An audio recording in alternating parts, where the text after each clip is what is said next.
పరిస్థితిగా ఉంది. అంటే ఇక అంటే ఈ అందరూ అట్లా ఉండదు కదా వీరయ్య గారు.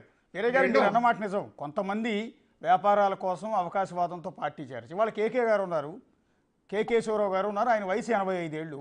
కొద్దిసేపటి క్రితం నేను ఆయన కలిసి వచ్చాను. ఆయన అన్నది ఏంటంటే 85 ఏళ్ల వయసులో నాకు ఏ పదవులు అక్కర్లా, నాకు ఏ వ్యాపారాల్లో మేలు చేయక్కర్లా, నా సొంత పార్టీ. సో అనుకోని విధంగా బీఆర్ఎస్లోకి వెళ్ళాల్సి వచ్చింది ఆ రోజు తెలంగాణ కోసం.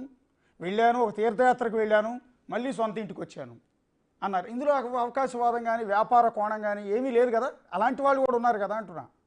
తీర్థయాత్రలకు పోయేది వరాల కోసమే కదా.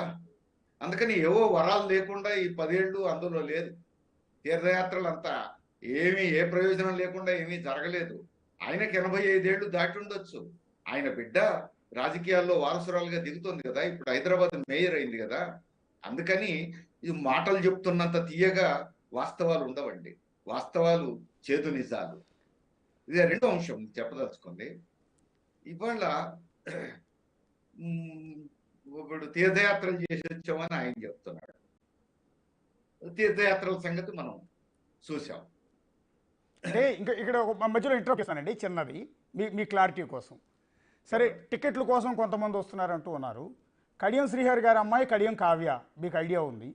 వరంగల్ ఎంపీ టికెట్ కోసం బీఆర్ఎస్లో ఎంత పోటీ ఉందో కూడా మీకు తెలుసు. డాక్టర్ రాజయ్య లాంటి వాళ్ళు ఈరోజు కూడా టికెట్ కావాలని అడుగుతూ ఉన్నారు. బాబుమోహన్ లాంటి వాళ్ళు టికెట్ అడుగుతున్నారు. అందులో ఉన్న దళిత నాయకులు ఎంతోమంది వరంగల్ ఎంపీ స్థానం కోసం ఆశపడుతూ ఉన్నారు.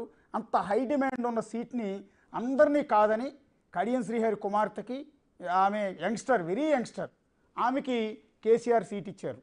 సీట్ ఇచ్చినా కూడా ఆ సీట్ వదులుకుని మరి ఆమె ఎలాంటి భరోసా లేకుండా, ఏ సీటు హామీ లేకుండా కాంగ్రెస్లో చేరుతూ ఉన్నారు. సీట్ వదులుకుని కూడా మరి వాళ్ళని ఎట్లా చూడాలి?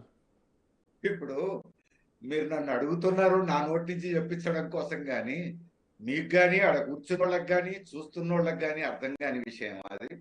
బీఆర్ఎస్ తరఫున పోటీ చేయడం అంటే ఖర్చు, కాంగ్రెస్ లోకి రావడం అంటే లాభం. ఇది అధికార పార్టీ అని మునిగిపోతున్న నావా. ఈ మాత్రం తెలవని వాళ్ళు మీరు కాదు, నేను కాదు, ఈ టీవీ చూస్తున్నోళ్ళు కాదు కదా. అందుకని కోట్లు కోట్లు ఎందుకు ఖర్చు పెట్టుకోవాలి? అధికార పార్టీ ఆహ్వానం చెప్తా ఉంటే, గేట్లు తెరిచి రమ్మంటా ఉంటే, అధికార పార్టీలోకి చేరితే ఏదో ఒక లాభం ఉంటుందనేటువంటి ఆశతో చేరేటువంటి పరిస్థితి స్పష్టంగా మనకు కనపడతా ఉంది. ఇంత దాంట్లో కూడా ఒక్కటి కొంచెం విధానపరమైంది ఒక్కటి మాత్రం కనపడుతుంది మనకు. దానం నాగేందర్ బీఆర్ఎస్ నుంచి కాంగ్రెస్ లోకి చేరడానికి కారణం చెప్పారు, విధానపరమైన కారణం చెప్పారు. బీఆర్ఎస్ నాయకత్వం బీజేపీతో చేతులు కలుపుతానన్నది అది నాకు నచ్చలేదు, అది తప్పుడు విధానం, అందుకే నేను కాంగ్రెస్ లో చేరాను అన్నారు. మరి ఇది నిజమా అని చెప్పి ప్రమాణం చేయ, ఆయనకు నమ్మకం ఉంది దేవుడి మీద, పిల్లల మీద ప్రమాణం చేస్తే నిజాలు వస్తాయని. కాబట్టి కేసీఆర్ గారు ప్రమాణం చేయాలి, నేను ప్రమాణం చేస్తా అని చెప్పేసి అన్నారు. ఇక్కడ ఒక విధానం కనపడుతోంది. ఆ విధానం మీద కడియం కావ్య కాదండి, కడియం కావ్య గారు రాత్రి ఏదైతే కేసీఆర్ గారికి రాసిన లేఖలో కూడా కొన్ని పాయింట్ రైజ్ చేశారు. మీరు అన్నట్టు విధానపరమైన